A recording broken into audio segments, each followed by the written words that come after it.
No gossip, no glitch. Just two brothers talking shit. Brothers talk about. Back at it with part 2 of the brother Phade from Shirt Kings. We were at you meeting Mr. J. Why don't I see the meters on here? Because they're hot. Okay, cool. You met Jam Master Jay. You was at his house. You were at the door. Proceed. Yeah, man. So we pulled up to Jay crib, and Jay was like, "Yo, what you got in the bag?" So I started pulling out the shirts and stuff, and he was looking at them. He was like, "Oh, like I never seen nothing like this before." Mm-hmm. Imagine seeing a Shirt King shirt for the first time. Mm-hmm. In its infancy. And he was like, "Yo, I like this." Mm. So then, it just kept drawing him, and he kept going, "Yo, how much?" Mm-hmm. So I was like, "I got something. I know I got something, because I got the superstar saying, Right. and this just ain't for Uptown. Right. I got the super, I got Superman talking about, I need some of that, So I was like, "Well, you got to design it and tell me what you want." He said, "Well, I want a black shirt with a gold chain around it." Right. I was like, "Okay, I can do that." And he said, "I need one for Little J also." I think Little J was about 5 years old at the time. Mm-hmm. Don't mind me, I'm just fucking enjoying this. That's what's up. So Little J, today he told me he still has that jacket. Get out of here. Yeah, it's at his grandmother's crib. He said, "I still got it." I said, "Yo, you ain't That's trying to give it up?" That's an archival thing. That's beautiful. That's a museum piece. Yeah. Listen, ladies and gentlemen, don't mind me. I'm gonna be walking around taking shots. We fantastic, but I still gotta get stuff up for the Instagram. So let's go. Yeah, so, Jay was like, "Yo, do the 2 shirts for me, blah, blah, blah." So I'm looking at numero uno cat, so I had to raise my price, Right. So I told him, I was like, "Yo, they $50 a piece." And he was like, "What?" I was like, "Yeah, man." And he was like, "All right, cool." So once Kyle saw that transaction, Mm-hmm. Jay was like, "Yo, Kyle, you down with this?" Right. And I told you, he said he wasn't really, like, "I ain't with that," But then when he seen the transaction, Mm-hmm. he said, "My brother just made $100 in front of my face like that." He said, "Yeah." So Jay was like, "Look, man, y'all 2 go to the ad, find a store, I'll give y'all the bread." Wow. And that's on the rip of Kashim, because he don't know me, Mm-hmm. right? But we certified, because Lovey is his man, right? Kashim did his basement. He laid the carpet down in his basement and helped Lovey, build the basement Right. to a recording studio. So he know Kyle on other levels. Right. But he was like, "You down with this, Kyle?" Right. So it was inevitable. Kyle was like, "Hell yeah, I'm down with that." So I had to teach him, you know what I'm saying? Yeah, Like, indeed. Kyle got Indeed. his last, I kid you not, I think that next weekend, Kyle got his last unemployment check. I Wow. said, "What you gonna do with that, bro? You gonna go, mess around? Or you gonna go get the airbrush?" Yeah. The nigga put down one thing and picked up the airbrush, and the Nice. airbrush saved his life. So if he wasn't airbrushing, there'd be nothing to fill that void. Mm-hmm. You know what I'm saying? When you working and you getting high, well, you're working. Mm-hmm. But now when you're not working Mm-hmm. and you getting high, Right. you going down a dangerous path. Dangerous path, indeed. And that airbrush brought money Mm-hmm. and the notoriety, because he had some shit that nobody else did. So now he could walk through the projects that was right across the street. He already was walking through, but they know you for something else. This is something I say most of the time when I try to illustrate to people, what it was in our era. If you had something that belonged to you, something that you owned, something that you did that was unique, whether it be boxing or basketball or your art or the different things, dudes in the hood would recognize that and they would leave you alone, and not necessarily on the yo boss up or be bullies, but even try to drag you into their thing. A dude ain't gonna try to make you a street hustler if they see you got something going. Dudes ain't gonna try to make you a gang member if they see you got something on. Dudes value at the time, you know, and respected your abilities and your artistry more back then. I don't even know if dudes do that anymore, but I know if you had something that belonged to you, you owned it and it was yours. People would basically leave you alone. They would respect what you did. So I admire that, you know, Kai was able to hone his craft and say, you know what, this is what I do, and people respected it. You know, because from where I met Shirt Kings, you know, shout to my man Chase Ravage, my Decepticon brother. He introduced me to the Shirt Kings, and when I saw the shirts, I was in awe. Like, it was so unique because, you know, coming up in Queens and Brooklyn, you know, your fashion and your style was everything. Definitely. You know, Absolutely. and you wanted to have clothes or pieces that nobody else had. And of course you want your shirt to match your sneakers, you want this to match that, you want to, and thank you. I appreciate you. Wow. You know, because, and you know I had so many Shirt King pieces. Definitely. And I was able to really craft outfits. I wasn't buying outfits, I was crafting Get the outfits. Louis Vuitton, man. You know, I can get they so get the stuff, exactly the accessories to go to with match. all- yeah, You yeah, know, and it when you makes got a sense. character on your shirt with a pair of Air Force Ones on in orange, and you got the actual orange Air Force Ones on, you know, this may not sound to our audience now like, but in the 80s, that was something incredible. Definitely. You know what I'm saying? So thank you for, you know, allowing me to really, really, like, I mean, I met some little girls. I feel you. Hold up. I feel you. Because I at the feel end you. of the day, Yeah. end of the day, we got fresh, cuz. I ain't Chicks gonna like lie. a fresh I met some little For girls, sure, and they for was sure. like, you know, that dude she messed with always got that Shirt King stuff on. And you know, the notoriety that came along with it. So a question, what other artists, you know, I know y'all did for so many, tell me about some of the artists that you worked and did pieces for, and you know, how Shirt Kings impacted the community. Because I don't think y'all get enough recognition for your impact in the hip hop community. Well, I mean, I think what collectively what we tapped into was into other people's dreams. You know, meaning like we can put the character together, right? But as that character is being put together, also a question is being answered in your mind. Can there be anything other than what I'm seeing out my window? Right. You know, so like when I went up to Fort Greene, like Con Knight ain't want to go, but I was like, I'm going up there, you know, and I went up there, you know, real 50 he was gonna get me, you know what I'm saying? But I went up there, and even my boy Dean, he from Bushwick, he's like, yo, I'm not getting out the car, I'll wait for you. But I went with the photo album. I had something. Right. I'm not gonna be afraid. I walked up to Preem and them. Like, Supreme Magnetic. Shout out to Yeah. Supreme Magnetic and Rap. Rest in peace, Rap. They was all Paid in out full there. posse. The paid in full posse. They was all outside. They like, one of them might have recognized like, yo, Video Music Box, right? One of the Shirt Kings, right? Like, Right. Yeah. So I started showing. They was like, oh, cause they heard about it. They seen certain people, but to see it right there in the photo album, shit that you never seen before. Yogi Bear with the crazy dookie on, you know, with the Gucci outfit, you know what I'm saying? With his hat flipped up with the Gucci symbol. They like, yo. So they brought me up to the apartment, Right. to the stash spot, you know? Oh, God. I'm like, uh-oh. I was like, they either gonna get me, tie me up, you know what I'm saying? Hold up. They You either know? gonna get you, or they gonna get you some money in your hand. Yeah. No, but they gave me the money, Exactly.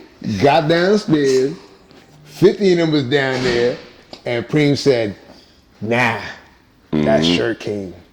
Leave them alone. So I was like, all right, But cool. again, you know, it illustrates the point that I was That's making. my son wife, yeah. Hey, it illustrates the point that I was making that if you own something, you know, if you have something that belongs to you, people respect it. You know what I'm saying? And you was an artist, you airbrushing, you did the clothes, and dudes respected it. And they don't let the real 50 Cent get you. That's a big deal, because 50 got everybody. They say 50 would be at a spot, at a dice game or something, see something going on, go run around the corner and get a mask, wear the same clothes. Same clothes, don't change nothing. Yeah. Get a mask and come back. They like, come on, you know it's 50. Then he robbed the dice game. Yeah. They like, yo, you know it's you. We know it's you. Yeah, yeah. You know what I'm saying? Yeah. But he got that big long joint he used to carry, and he come in and robbed the dice game that he was just in with the same clothes on. Yeah. Exactly. You know? And he waited. Yeah, and they was exactly. like, we can't get him on the end, we get him on the coming out. Yeah. And Preem was like, nah. You know, so that's love. Definitely shout to Preem Magnetic for that one. Why not him? Right? Because I was in the fort early with my cousin Calvin and them from Wyckoff. Right. You know, so I already knew Born, Divine. I knew all their elders already. So they either recognized me from a little kid, you know, like he's been around here before. But I'm bringing joy to the community now. Right. Hold on, you mentioned something real, real specific about old New York, right? That we don't have now, for good or bad. There used to be places you couldn't go if you ain't know some fucking body. That's very true. Right? And you see cats walking around here, especially these new dudes, like willy-nilly, thinking, yo, basically like thinking something shit sweet. Is sweet, right? But not understanding that a generation ago, nigga, if we don't know you, you can't come through here. But I think Kenny Smith, if I'm not mistaken, it was Kenny Smith that said he was coming home on a train and he had a Gaucho's jacket on.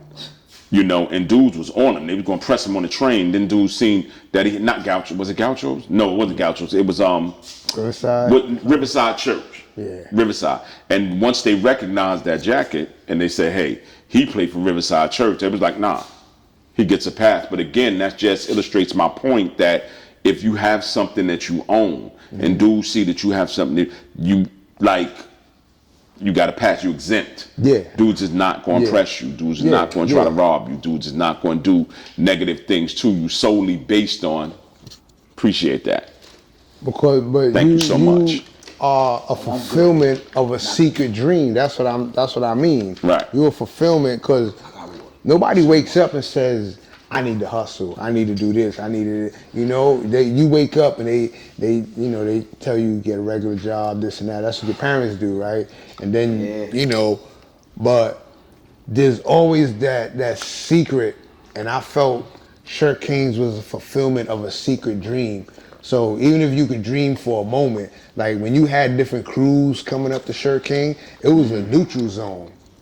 And dudes be like, yo, we just had a shootout with them niggas yesterday. But around us, it was neutral because we wasn't promoting that. It was a safe environment. Right. So everybody kept us safe too.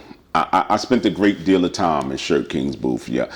Me and Kai used to go get the burgers from the food court and we would sit and eat together. Wow. I ain't gonna front.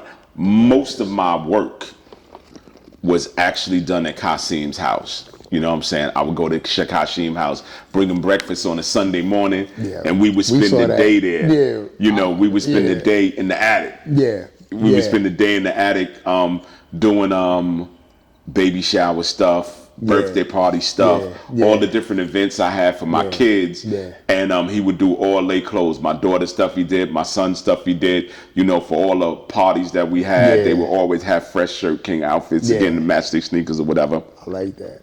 But I did spend a great deal of time. I met so many people, and I met Eric Sherman in the booth. I met Jay-Z. I met again through Chase in Tompkins Park. Okay. But I did see him again at the shop. I saw Big Daddy Kane there. I saw Latif Shabazz and Queen Latifah when they were on the Back to Africa movement stuff. Prodigy and them with small kids. You know, we would see Tragedy them. Also. Tragedy would come through. LL was a mainstay there. He was there. Biz Markie, again, somebody else who spent a great deal of time there. So it was like Busta Rhymes for sure. That's my man too, Busta Bust. Taheem is my guy. You know, so when I used to go back to my community and show dudes the picture. He's like, yo, where was you at? Like, yo, who was all these people? I used to be like, yo, I was at Shirt Kings.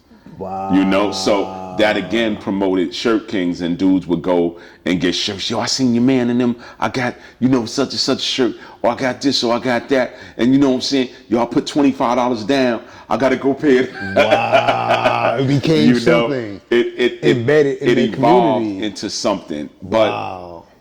tell me about the Coliseum and that period of time. You know what I'm saying? Oh, how you know, they closing the college. Yo, they shut down the terminal. This is what they saying. But they said the Coliseum will still be around. I'm not sure. Yeah. But I got to check on my man Low. Listen, they shut the terminal down, right? They building a high rise there. Remember the parking lot across the street? Yeah. They already built that up. So then the other parking lot by the precinct, Yeah. they turned that into the new bus terminal. Oh, so they pushed it all the way over. Yeah. Wow. That's crazy because they waited till I fucking retired to do all that funky cool shit. Yeah. That's all I'm saying. So what type of environment was the Coliseum? I mean, the Coliseum, when you see the ice cream video. Yes, I was there. Oh, wow. I was there. I was certainly there. The Wu-Tang manager Mook is my man. One of my. I ain't gonna lie. Again, like you. I keep telling you, he knows my everybody. brother. Everybody. That's my brother. I'm just here, as a sidekick. And if Mook sees the show, we gonna make time to get on my show, Mook. You know, you have to. Phade came from California to get on my show. No so excuses now. Mook, you gotta get on my show. The ice cream video embodied what the whole, movement when we were in there was about, like everything, the gold, the jewels, the buying, the selling, the girls, the clothes. Shout to Eddie Gold, Eddie Gold T. Shout to Eric and Barry. Yeah. Shout to Man on Man. R.I.P. Mitch and Mark. Passed away Eric last passed week. away? Oh, no, that's my guy, Eric. From Sumner's. Oh, sorry, rest in peace to the brother. I remember Eric from Summer very well, and Barry of Shabash Brothers. Yeah. A lot of dudes. Ali and Sherry with the beeper booth. Ali used to get us cell phones. And the cell phone plans, he used to get us the bootleg cell phone. We paid $1,000 for 3 months of service. You know what I'm saying? So shout to these guys. Shout to, the jury dudes. Hold up. One day we're going to have a real conversation, right? About, don't call me before 9 when No. Hit me on the weekends, baby. When you had to pay per minute.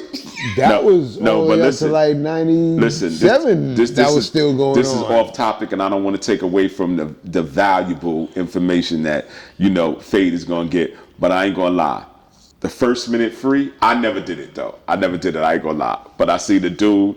You get the first minute free on the phone. He would talk to his girl for 58 seconds, hang up, and call her. Call her back. Wait, hold on, baby. I'm gonna call you right back. So for a dude, when you getting money, you ain't gonna play yourself and do that. But he was, he was a kid. He was a younger dude than I was, and he wasn't no kid. He was in his 20s. But him and his girl, 58 at a minute in time. 58 seconds at a time. 58 seconds Per day. 58 seconds, and then they hang up, and they be talking for hours. It was practice for Rikers Island. Yo, they would literally be talking for hours. I'm sitting there, and he's a young dude. He was one of the kids of one of my people we was hustling with. Yeah. And we in the spot, and we work at a heater. I'll call you right back, baby. I'll call you right back, baby. Every 58 seconds, I'll call you right back. So, but again, so I know the Coliseum was a big thing. Tell me about the Mart, because the Mart was a different. You like branched off. Yeah. Other than Kai and Nike, who stayed, you more branched. I know you went to other states. You in Cali now. Yeah. You went with Maryland with Dapper Dan. Yeah. So when you left the Coliseum and you went to the Mart, tell me about Mart 125. All right. Before I get to the mark, you know that it's like a mapped out plan. Like I said in '83, me and Bosco, you know, was hustling, and he left this planet, you know, in not a good way. But the people who we were under was a bunch of dreads, and so me and Bosco was down with 12 Tribes of Israel. Right. So, we used to go to the meetings in Queens. We was like young cats and learning from them, you know. So, you know, that's like the first time I ever read my Bible, you know, because of Bosco, you know. He 15 years old when he passed. I was 17 going on 18, and he's like, yo, this is what we do. Like, we jogging, like every day. The dreads come all the way from Brooklyn to come uptown. It'd be like 30 of us. We go to that park over there on 210th and the big park with the big racing track. You could run through the mountains and all of that. We every day at from 6 to 7 we go there, run, and then everybody go back to their different herb gates. So watching how Simeon used to establish herb gates, like, yo, me have one in Brooklyn, me have one in Yonkers, me have one here, you know, I brought that into Hold on, what's the, I have to ask because I don't know what's a herb gate. herb gate. Weed spot. Oh, A weed never spot. mind. I'm sorry. But it's I heard herb. something completely different. Herb gate. So I brought that to the, you know, I was like, okay, Coliseum is great, but we gotta move this. Right. We got a product, Yeah. right? Because I was always looking for the product. Found the product. So that can only come from somebody who previously did that. Once you a know? hustler, always a hustler. Yeah. You might change what you're hustling, but you still gonna But you hustle. still gonna hustle, exactly. So I was like, okay, where can we go next? And a lot of the Greek kids was coming, right? Y'all need to come down to Virginia. I'm going. Then I'll come back and I'll be like, yo, Kai, we gotta open something up there. I'll go out there, I'll live out there, you know? I'm gonna go to, I'm gonna go here. I'm gonna go Baltimore, I went to Miami first. Right. Me and Kai, Eddie Gold Caps, I think Malachi, Bell. We The took Bell Brothers? Yeah, The best shout to the Bell Brothers. yeah. Jerry I Bell. brought him to the Coliseum. I brought Eddie Gold Cap to the Coliseum. But we all went down to Miami and we scouted. So when was this? That was '88, the end of '87. Oh, so right when Miami Vice is out there, and Everything. what they call that shit? The South, what's that? South Shore, You know, South what's the name shit? South Beach. South Beach, yes, And that yeah. shit was a crack den. Yeah. Oh yeah. Wow. Oh yeah, yeah. Okay. So I was like, okay, this is the place to go, you know. Plus, you know, I had heard of Luke and them, right? Yeah. But I heard of them from '83, '84. My Right. cousins moved from Brooklyn to If I'm out there. correct, right? I think they did have some of your stuff on in the video. I'm not sure. I know they wore a lot of Miami stuff. Nah, we was out there cracking it. I went out there in '88. Okay. Well, we opened up a store in '88. Got you. You know, me and Eddie Gold Cap. So then me and his brother Orlando said we gonna stay out here. So we lived out there. I lived out there for a whole year. Then I came back. Me and Kashim got offered by Dave and them from the sneaker booth. It was like, yo, we opened up a spot called Dave's in not Uniondale damn, what's the first city? The city next to Hempstead? Roosevelt. Roosevelt. Okay. So me and Kyle went out there, we seen it was popping. I was like, I'm not gonna come out here every day. So that's how we hired Icon. Icon was from Roosevelt. He had already came asking for a job. You know, Kyle good to turn everybody down. Everybody who's there came to get a job. And Kyle was like, man, get out of here with that bullshit. You know what I'm saying? But then they end up becoming Shirt Kings later on, you know? But, you know, back to the Coliseum, I want to shout out Nunu. Nunu, definitely Shirt Kings. Sarah. That's the mama. Yeah. Sarah. Yeah, Sarah yeah, was hot yeah. too. I agree. Okay, Sarah was hot. So basically, you sitting here telling everybody that you did some McDonald's shit. Yeah, Right. franchise. Yeah. Boom. Sure. That's how I was getting to. You said, know. yo, we're gonna set these up. This gonna be the spot. Yeah. You're gonna run this spot, like you said about the gate, right? Yeah. Boom, boom. Oh, yo, It's It's crazy because it's not just a graffiti lesson. It's not just a history lesson. You absolutely are getting a business lesson right now. But listen, there's About definitely a lesson franchising. in entrepreneurship.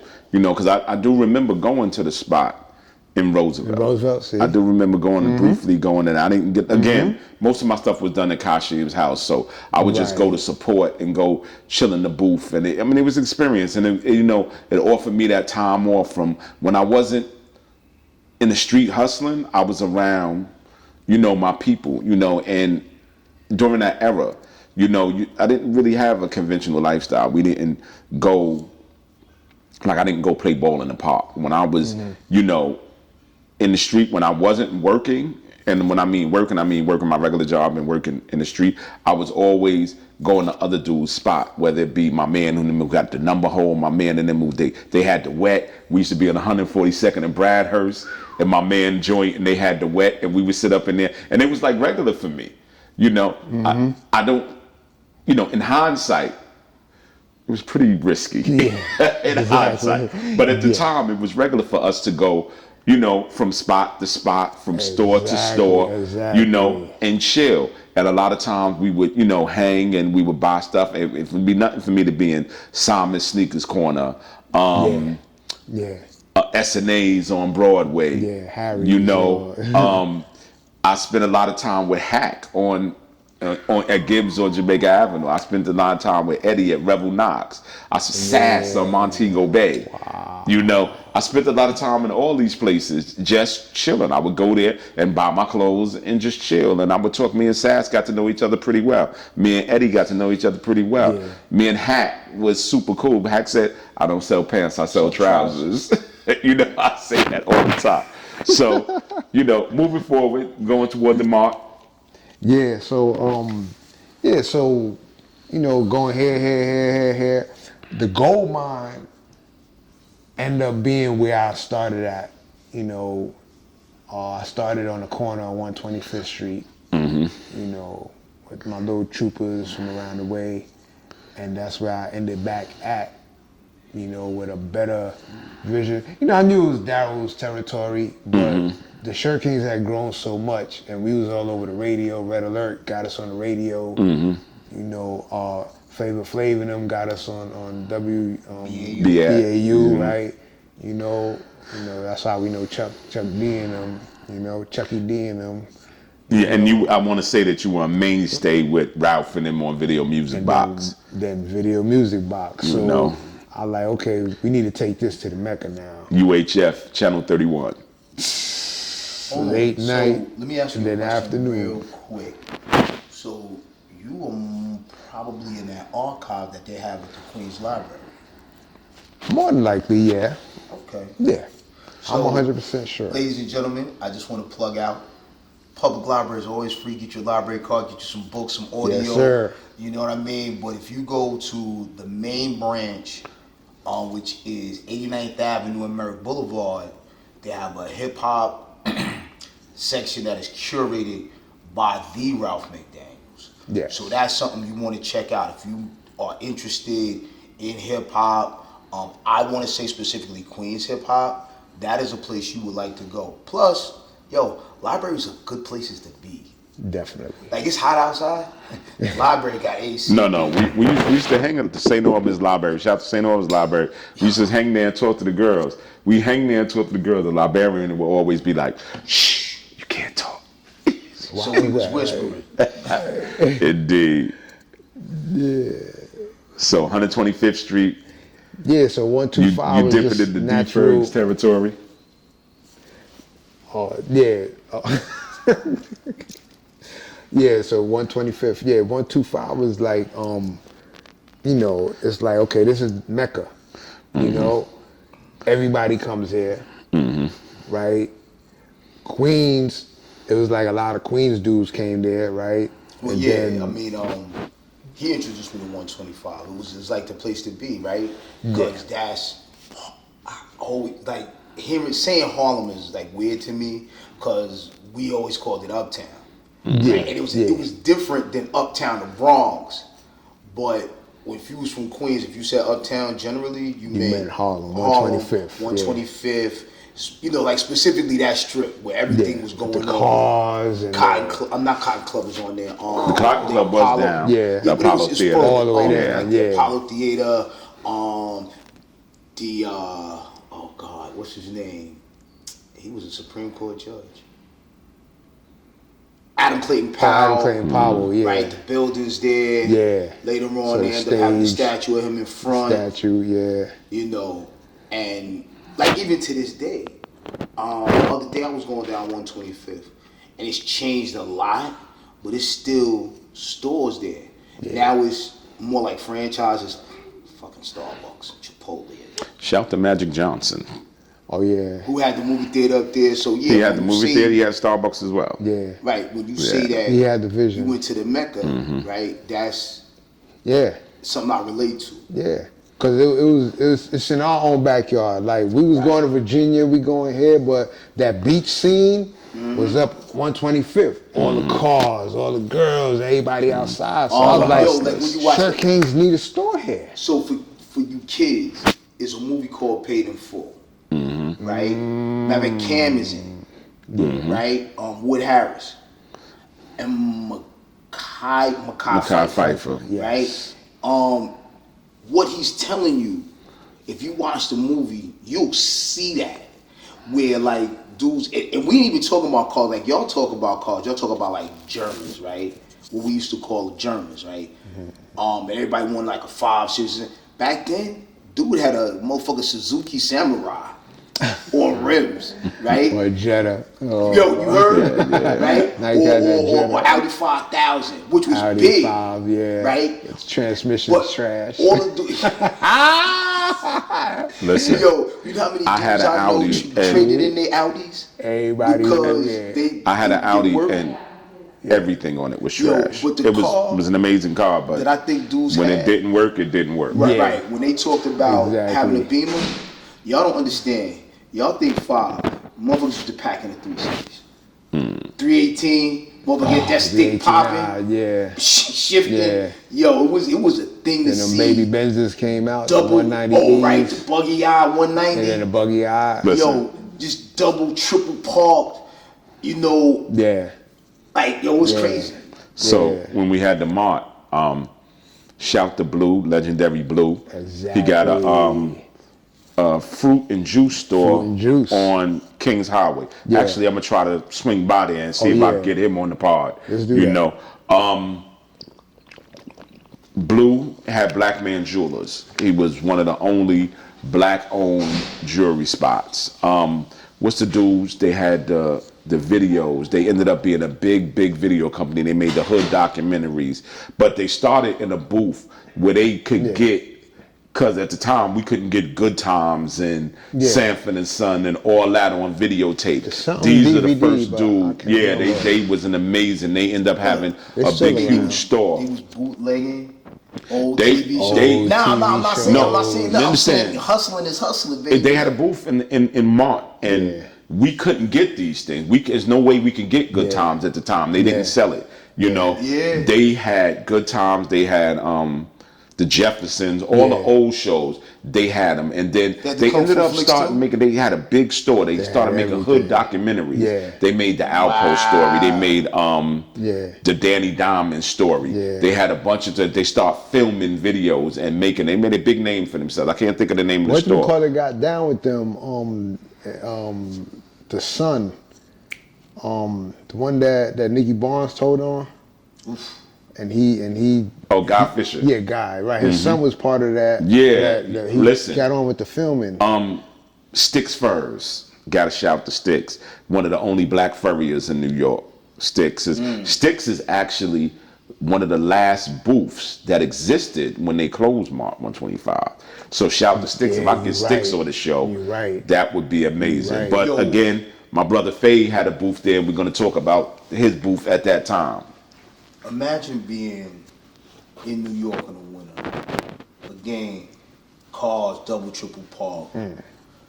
Men, women, boys, girls, big ass gold chains, dookie earrings, jumping out of cars, just standing around, Drop tops. listening to music in the wintertime They got on them fur coats, B. They got on the leather gooses. Like, it's an era that I don't think. I mean, more than anything, my brother Marquand would probably dispute, me on this, but a lot of things, we bought black owned. I discuss it all the time, when people ask us about, the biggest thing that went on in our era, especially that crack era and the hustling and this stuff, we bought our own.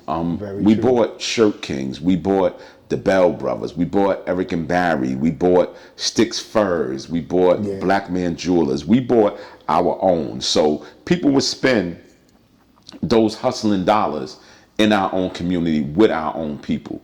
I know some people went towards the designers, and if I wanted a Gucci something, I would go to Dapper Dan. And mind you, again, we would go to the store for the bags and the shoes, and accessories. But if we wanted those outfits, Gucci didn't make sweatsuits.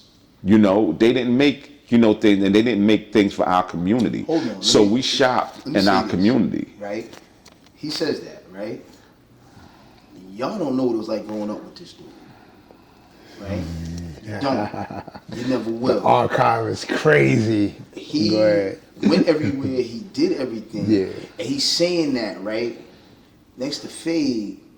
But this the dude right here who would have on Shirt Kings head to toe with the original Gucci sneaker and a Gucci hat. When we talk about, like, he loves to talk about the culture, he always defers to other people and other things, right?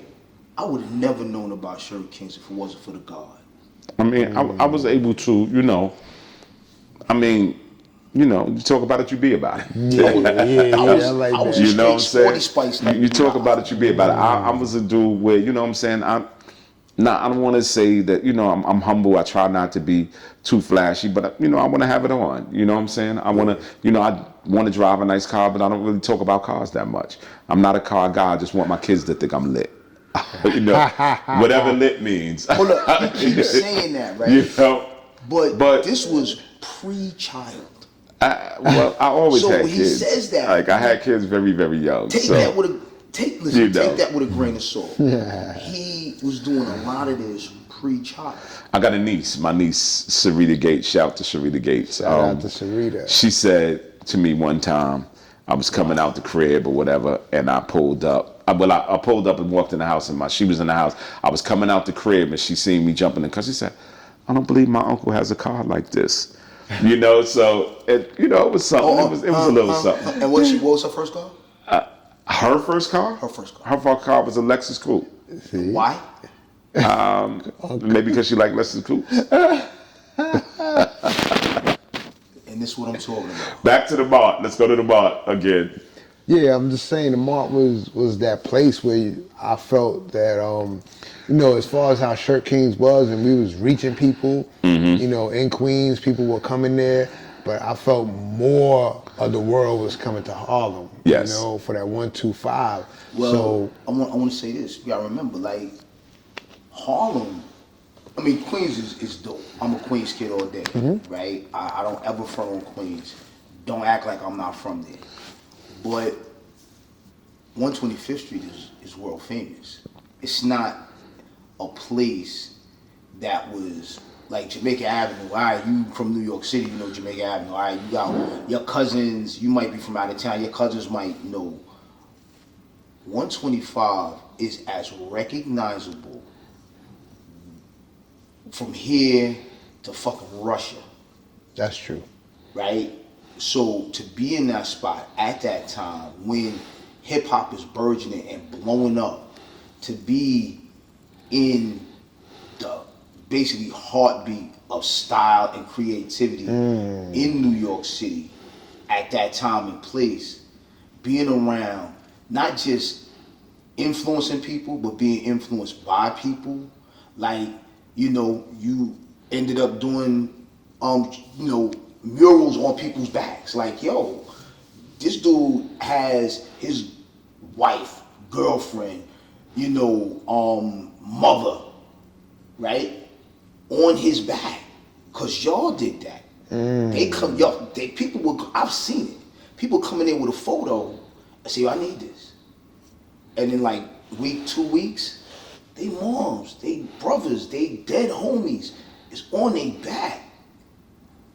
You know, Rakim said it best, like constant elevation caused expansion, and we just kept expanding and elevating, and the quality of people that we met, you know, by being in the mart, you know, that's when me and Dak got close. Right. Okay. And he made me an offer. You know, he was like, "How much rent you paying here?" I told him. He was like, "Look, man, I got a giant store down there. Right. Move down there." You know, And that was a hot spot. That was big. Listen, the famous thing about Mitch Blood Green and Mike Tyson fighting outside, that's From where the this is Dapper Dan happening. spot. And again, this is Harlem and things are happening. Yeah. So that little fight that between two professional boxers is now a worldwide event. Yeah. It's And part of history. 125 and this gentleman and others are in the midst of all of that. Definitely. Cooking this stew of style and flavor and Fashion and yeah, it's culture. It's a whole thing that Wow. I don't think could ever be replicated. So that blends into what my next question was. What did it feel like to go global? You know, because once because I mean, I've seen you've been to Japan. Tell me where you've been. Well, With your art. Where's your art taking you? the kickboard was the 125th because the whole globe came there. Yeah. Think about it. When I moved in with Dap, I closed up the mart and went with Dap. Because Dap was like, "Yo, we servicing the same customers." But he let me know I have a bigger fan base. I got people coming from Germany, France, with cameras. So I closed up and I went down the block to Fifth Avenue. See, and that's what I'm talking about. Like, there are people coming, right? Like the kid who did that show with Nas on Netflix. They ended up closing it. Forgot the name of it, about him being a rapper and writing on the trains and stuff like that. That was done by the director was a German kid. You see? Right? Yeah. And That's not Fresh Dressed, right? No. No. It was a TV The Get show. Down. I saw, yeah, that's it. I saw you in Fresh Dressed. I mean, when is that like? How did you go from globally? You went from the Coliseum to the Mart to Fifth Avenue but worldwide. I see you in movies. But you study the culture. I give it up to Melly Mel, because there was a time when my mind was like fried, and Mel's records brought me back to life. He said, "I was sitting on the corner just wasting my time when I realized I was the king of the rhyme. I got on the microphone, and what do you see? The next was my legacy." I'm like, I'm on this corner right now wasting my time. Right? You know, and then Mel said something else. He's out of Beat Street. He said there'll be no more war, no more pain. He said just movies, museums, and the Hall of Fame. That's like, listen, So when he said that, I'm in a time crunch right now. oh yeah. Please, ladies and gentlemen, they'll be continuing. This is a fantastic interview. I just have to go. But please, listen to what's being said. This is important stuff. My brother is... No, we're going to wrap it up in a second. I just want to touch on two quick things and we're going to wrap. Tell me the movies you've been in that you could, just off the top of your head. I know Beat Street when I was a kid, you know. Hold on, so you was in... No. Yeah, Ice-T was in that, right? I'm pretty sure he was also. Yeah, with Africa Islam. Yeah, yep, he was. Yeah, he was DJing. He was there. Listen, a young Tracy Morrow. Matter of fact, if He you called young Tracy enough, Morrow. you don't even know him as a rapper. You only know him as Tutu Olo on SVU. SVU. Yeah. Baby. Yo, matter of fact, I was thinking about that the other day, right? Sorry, that dude should be putting the nicest for his pension, because they've been on TV. He been on TV playing the cop 25 years. So the other movies you've been in? Just the ones that you could think of offhand. Fresh Dress. Fresh Dress was dope. Is that a documentary? Yeah, documentary. Okay. Shout out to Sasha Jenkins, R.I.P. Ooh, yeah, rest in peace. Passed away last week too. That's crazy. Sasha also did the Bismarck. So he put me in that too. You was in you in that Yeah, Sasha did that. And then just like a lot of different movies just licensing photos. Right. You know. Okay. So it's like they'll have us in there, you know, whatever. It's just a lot. It's a lot of different things that Shirt Kings is being inserted in, because it's like people are digging in the crates now. Then they're finding like, yo, what's up with this? You know? Yeah. Like, so now we're getting our dues, and people are celebrating us. You know, we didn't ask for it. We didn't, you know, because we artists. We just paint real good and got an idea. But, you know, the accolades, we already got that. You know, we made everybody in our neighborhood smile. You know what I'm saying? We did something different. See, and this is what I'm talking about, humility, right? He said our neighborhood. But just prior to that, he been all over the world. global with it. Right? He got dudes coming into a store, right, with Dapper Dan from Japan, from Germany, from the Netherlands, you know what I'm saying, from all over Europe. He mentioned in the beginning, before he even got into all of that he met some writers that was doing what? That's good, bro. They was out in Europe painting. 83. Right? They was out there. These are the things that when you talk about a culture, and I'm going to be very, very specific now, when you talk about black culture, when you talk about street culture, right? How far it's taken people. Yo, like, look at Fab Five Freddy. And I don't no disrespect to Fab Five Freddy, but the only thing I know him from is stealing Phade stuff. Is the Andy Warhol train and then being on MTV. He's a downtown dude, but he's in the culture. He brought the uptown dudes downtown to the art scene, right? And then it's all from there. I do credit him. You know, I got. Shout out to Fred. You know, Fred. You know the story. Your face. So, to his credit, he did get Flash on that record. You know what I'm saying? Was that Blondie? Yeah, Blondie. He got Deborah Harry in the hood. Yeah. Y'all don't know who that is. So closing out. But it's a big deal. You know, closing out, man. I want to thank you, Phade. I want to thank you for coming in. Thank you. You know, from Cali and doing the show. I'm sure we're going to get more in, you know, as time permits. You know, we're going to talk. Because like I said, when me and Phade talk, we talk on the phone for 2 hours. Yeah.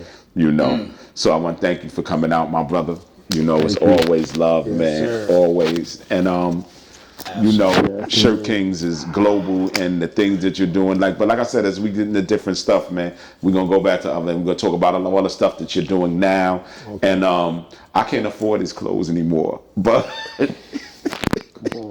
I can't afford this stuff anymore. Don't let him tell you that. You know, no. Phade was in Sotheby's. Again, that's the conversation that we had. So I can't afford this stuff anymore. But my $25 down ain't gonna quite work no more. But you know, listen. It's always love, and that's my brother. And you know, in closing, hit him with the tagline, God. I need y'all to look up Sotheby's auction house. Listen. See what things are being Shirt Kings is in Sotheby's. This is like, there are two things I knew about London as a kid. It was Sotheby's auction and Lloyd's of London Insurance, because they was insuring chicks' legs. Listen. My hope is that, you know, he'll do something for me on the arm, on the street. Of course, bro. Always love. Let's close it out, God. Hit it with the tag. Ladies and gentlemen, you just learned a new term, on the arm. Peace and blessings. It has been truly a pleasure to sit down with this gentleman, get this interview, and Dude set a high bar. We're getting a lot of people that you may or may not have heard of. You're hearing a lot of history. And we appreciate people who are taking the time to talk to him and my stupid ass. We love you. It's been real. You've been regular. Peace. Peace. Peace. That's a ribbity rap.